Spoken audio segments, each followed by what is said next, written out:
Yeah, well, like the Google Brain stuff, they were looking at sentiment analysis.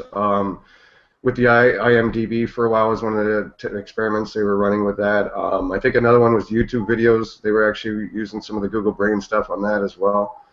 So yeah, like you're saying, then there's such a huge lean right now towards mobile. And like you're saying, querying your mobile phone these days isn't just web search. You could be using it for Google Calendar. You can be using it for different apps, and there's application focus. Like, they've showed different tests and stuff. Doc, remember when Buddy was, he's looking at his Facebook app, and he asked the question, "Okay, Google, show me the cast of the movie," but the movie he was looking at was actually on a Facebook page, and Google took that application focus and went from the Google Facebook app off to Google itself to find more information.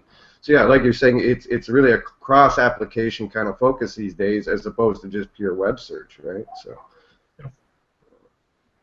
and that becomes the beast. So, but so much of this, I guess, to a degree, is still the whole word vector approach. You know what I mean? And how you go from that. A lot of the papers and things we've read as far as word to vec, paragraph to vec, which is Greg Corrado and all those guys were working on. Yeah, they're really finding, like you said, it was almost here's an interesting toy, but what do we do with it?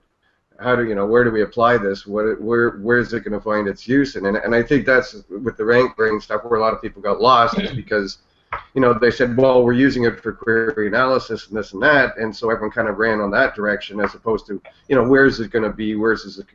This is like a starting point as far as I can tell from anything we've researched. So. Well, and there was some discussion. If you start looking at some of the discussion groups, a decade back in 2007, 2008, there were a lot of heated arguments amongst the players in this field, because we have traditionally tried to think about computers, how to make them think like we do, okay? And it's not going to happen, because we don't even know how we think. But the one thing that we're finally starting to realize is we do not think the way that we always thought we did. The human brain does not function the way that we have traditionally assumed it did. And you're not going to model anything after the human brain until you understand it. And I think we're probably a long ways from understanding that. So somebody finally came up with the idea, okay, rather than trying to copy what we do, let's just figure out the most efficient way to do with a computer what we want done. And that's where the word to vec, paragraph to vec, doc to vec all came to play, is actually determining the most efficient way that they could come up with at the time. And I think it still is the most efficient way, because when you start applying vectors to words or phrases or entire documents, now you have the ability to match two or more things, and in a way that scales. In fact, the larger the corpus, the more accurate it is, which is unlike most scientific applications. Normally, accuracy goes downhill, and this it actually climbs. So, the arguments now have died out. Now people are beginning to realize that vectoring is the way to do this at scale, and it's working.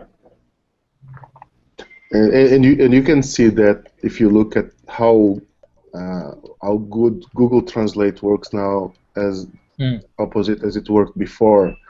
I think it's a big help that Google Translate has been around for so long, because it helped. It always had a component where it asked users for feedback, like, is this translation okay? How can we improve it? And Google had a lot of data coming in from there, and watching users use it in the real world, and how it can tap into the natural language that users would input in there, and how would they make those translations better, and how would they imply the data.